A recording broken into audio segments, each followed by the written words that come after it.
Welcome to day 19 of the escape plan, ladies and gents. Today we're going to be obviously talking and summarizing about how to be the best appointment setter ever.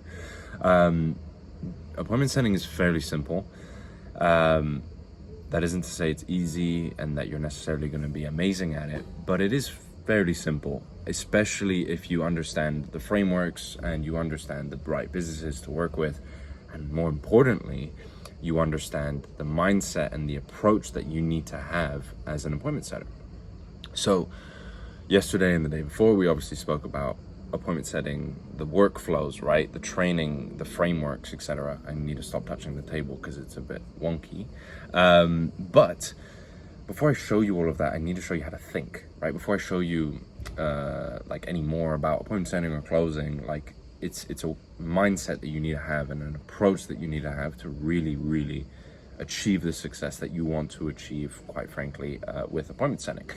Now, when you start appointment setting, it can feel like 100 moving parts kind of at once. There's DMs, there's following up with people, there's tracking conversations, people are at different parts, you're booking people in, who has a link, who doesn't, who's been maybe sent a booking link and hasn't booked in, right? Or someone didn't show up to the meeting and all of this jazz, and we need to get them into another meeting, right? There's a lot of moving parts, but it's easy to think that you need to like master everything at once, kind of like all the moving parts at once, but you don't, right? Because if you do, you're just going to burn out and you're just going to fall out of love with the appointment setting, with the work that you're actually doing. So I have some notes here, so I'm just going to look to the side every now and again. But this phrase I love, it's a great phrase in business and in general. It's simple scales, complex fails, right? Keep shit simple. Don't try to fix everything at once. Pick one thing for the week and fix that thing. Focus on that thing, right? Don't try and pile yourself up like, how can we message more people? How can we book more people in? How can we improve the people showing up to the meetings? How can we improve, the amount of meeting links that we send and whether they book in or not in the DMs? Or how can I improve my pickup rate so when I call people, they mostly pick up most of the time? Or how can I improve the speed at which I'm booking people in? So instead of having a 10-minute conversation on the phone, I'm booking people in 7. And then obviously if you add that up, you're able to generate more calls and more money and everything's dandy. So instead of thinking like, okay, I need to do all of this stuff at once and I need to figure it out right now, let's pick one thing, and just focus on that for the week, right? We've spoken about this before, but it's like, treat yourself like an athlete. Athletes don't, look at everything they need to do and just do it all at once. It's calculated. It's one thing at a time. So, for example, like master the opening conversation, whether it's the DM or on the phone, right? The opener, right? Master that. And then week 2 could be mastering, the next part of the call, which is finding the goal or finding the problem, etc. Maybe it's financial qualification the next week. Maybe it's improving show up rate the week after, right? One thing at a time, because if you do everything at once, it's just going to all come crashing down. Now, the second thing is reminding yourself like you are the authority. As an appointment setter, it's easy to think that you're like not the authority.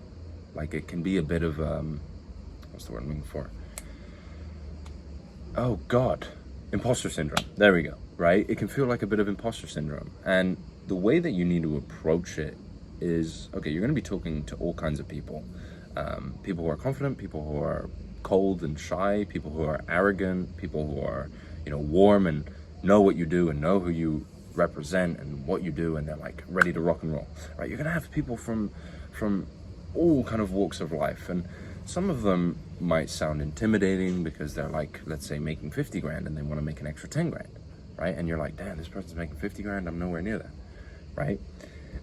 A month, I'm talking, obviously. And that can play a little factor on you. Like when I started, the first time kind of I had this realization was like closing in the financial markets, right? So in short, helping business owners generate more capital, so like a business will raise an investment round to grow their business even further.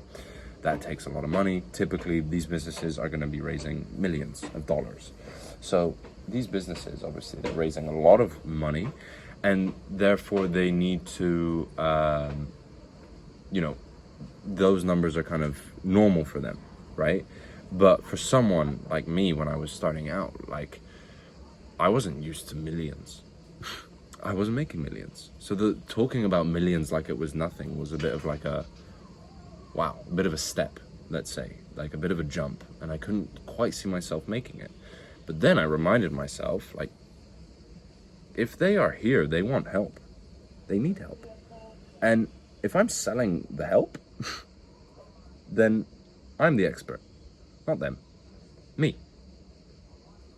And I was just reminding myself of that, and I was like, yeah, I'm the expert. I am. It's me. It's not them. I'm the man for the job. There's a reason they're here. Because if they could do it, they wouldn't be there, right? They feel like they need something from me to fix their problem. So let's talk about it. Let's talk about it openly. Honest conversation, right? Because you might get on the phone, for example, I got onto the phone with billionaires. But the thing is, like, let's say you are speaking to a billionaire and you sell for a fitness coach and they're overweight. They're not an expert, clearly. They're the student. They're the client. You are the expert. Or if you're selling dating coaching to someone who, for example, like, let's say as me, if I'm selling dating coaching for, let's say, this is the best way to put it, but like, and a really hot girl comes onto the call, right? I'm like, what you like dating coach? But like, they believe they need a dating coach. And that's the problem they have. So let's talk about it, right? So like, don't assume and don't judge, and most importantly, give yourself that confidence boost that, look, if someone is speaking with you, no matter what part of life they're coming from, like, you are the authority, whether it's in the DMs, whether it's on the phone, whatever. And this goes into closing as well. And it's not about like you necessarily like dominating the conversation and making them feel small. It's just that you're leading it, right? You're calm, you're confident, you're focused. You're not needing to prove yourself to anyone. Because the moment in sales that you feel like you need to prove yourself, that's when you can start messing things up. Because it's going to you're going to come on the call with the wrong energy, or be in the DMs with the wrong energy. And yeah, that's just going to ruin your progress, right? The next thing to keep in mind is dealing with growth, right? Because whether you're new or you're 10 years in, growth feels the same to everyone. You can have 3 good weeks, then 5 bad days. And then in those bad days, you feel like you suck again, right? And this is just the cycle of growth, right? So I have it here. It's like, you feel like you're making progress, and then you hit a dip or a dry spell. You start questioning yourself, but then you have to push past that. This is where you see growth. You push past that and you level up, no matter if you start questioning yourself.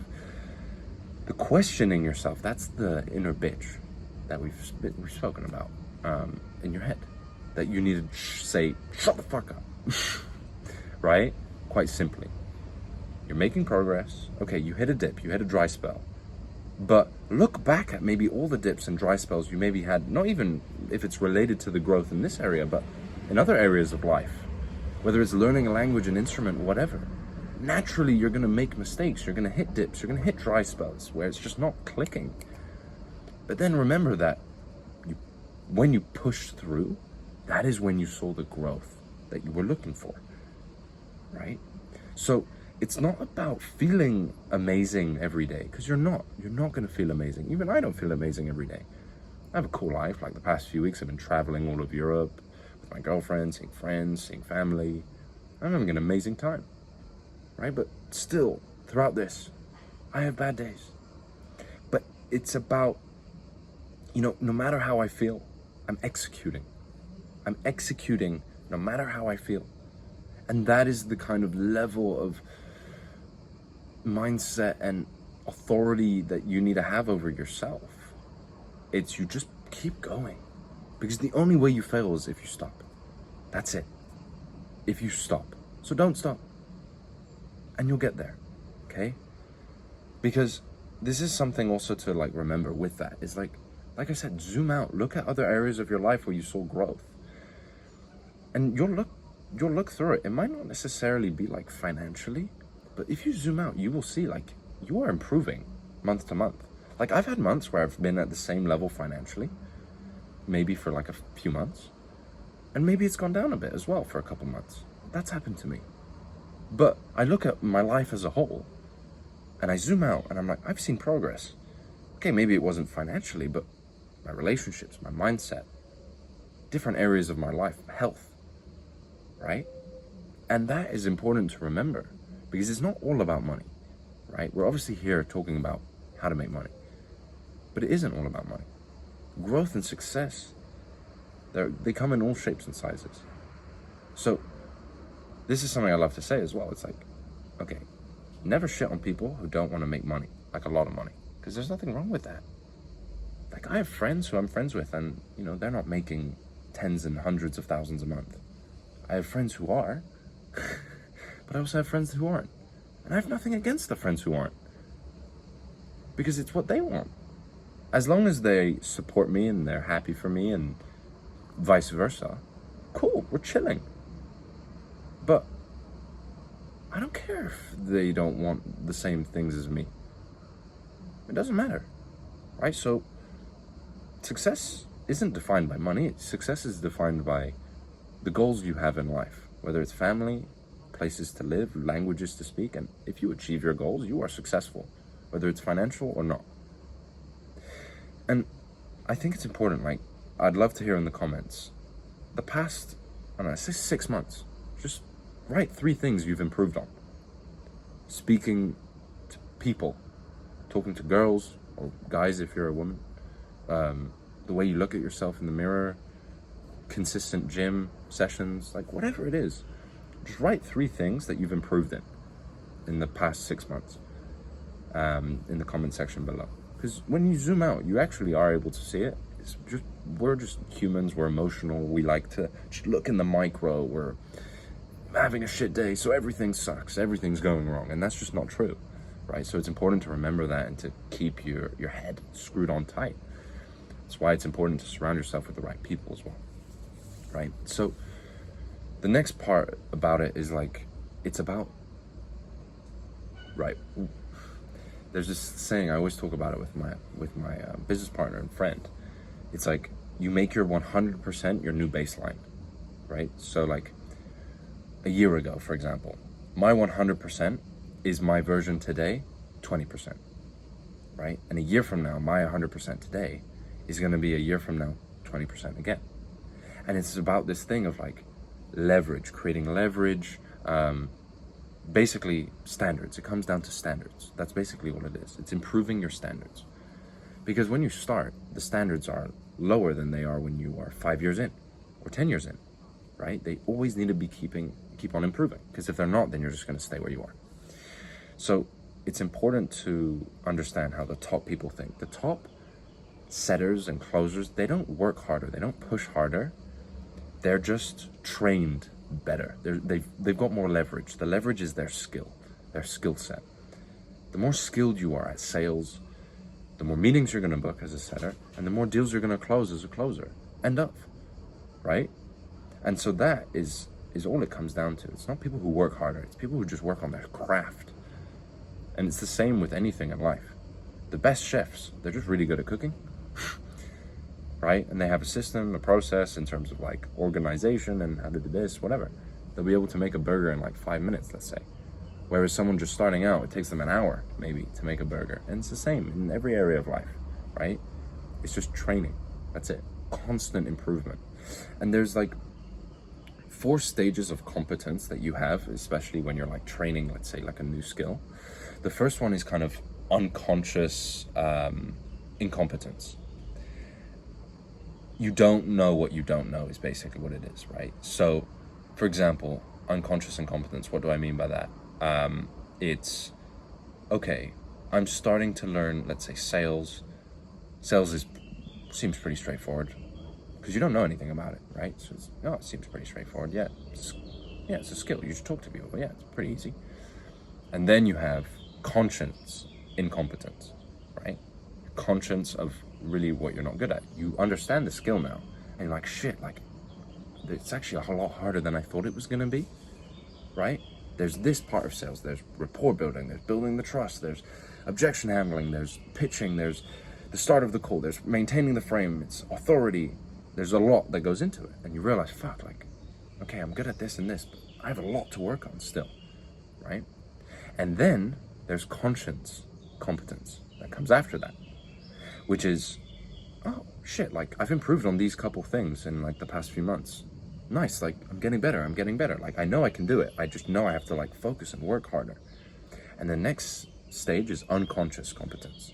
It's where it's second nature. It's where you understand just that, like, go time, right? Sales, done, boom, I know it, mastered. I've mastered it, right? And that's kind of how it works, right? With new skills and everything. The only way to get through to stage 4, to master a skill, is by going through the struggle in phase 2, stage 2, which is, you know what you suck at, right? Because some people can look at that, for example, I'm in sales, I suck at this, shit, I suck at this, so I must suck at the whole thing. I'm gonna stop now before I even get any further, because I suck. There's those people. But then there's the people that push through. Because everyone sucks when they start. The only difference is the people who master it are the people who push through that. You're not naturally born a salesperson, right? Yes, some people learn faster than others, and all of this is, sure.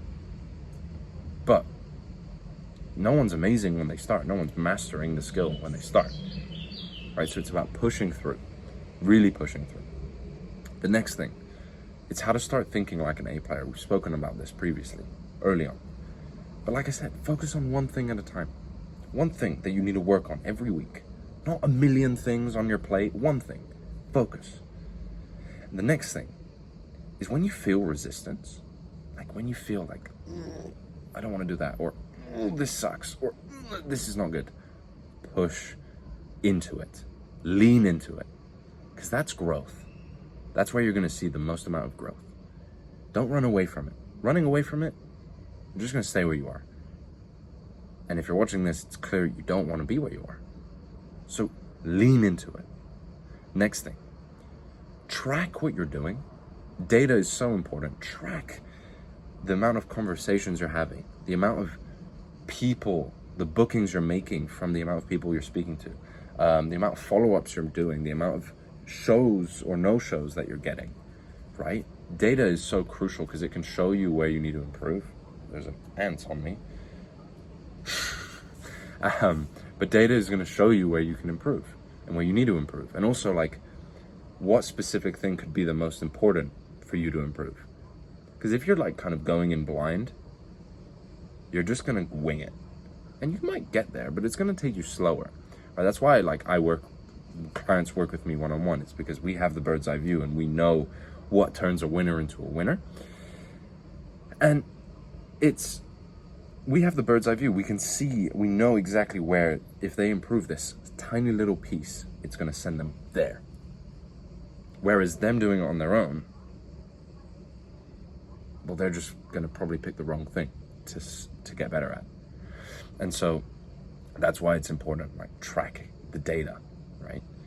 Then obviously rewatch your call recordings, look through your DMs, review your DMs, get them reviewed by other people as well. It's like game tape. Athletes, the top athletes review game tape. You should do the same. Then always be building, improving. Like I said, I kind of touched on this first. It's like that one thing that you want to improve on, focus on it one at a time, and then until you've done it, done, right? And yeah, pretty much that's the end of it, right? You don't You don't rise to the level of your goals, you fall to the level of the systems and the mental frameworks that you build, right? It's not like there's a lot of downs and ups and downs and ups, okay? So this is the approach and the mindset that you need to have as an appointment setter to become a savage. Just become an A player, right?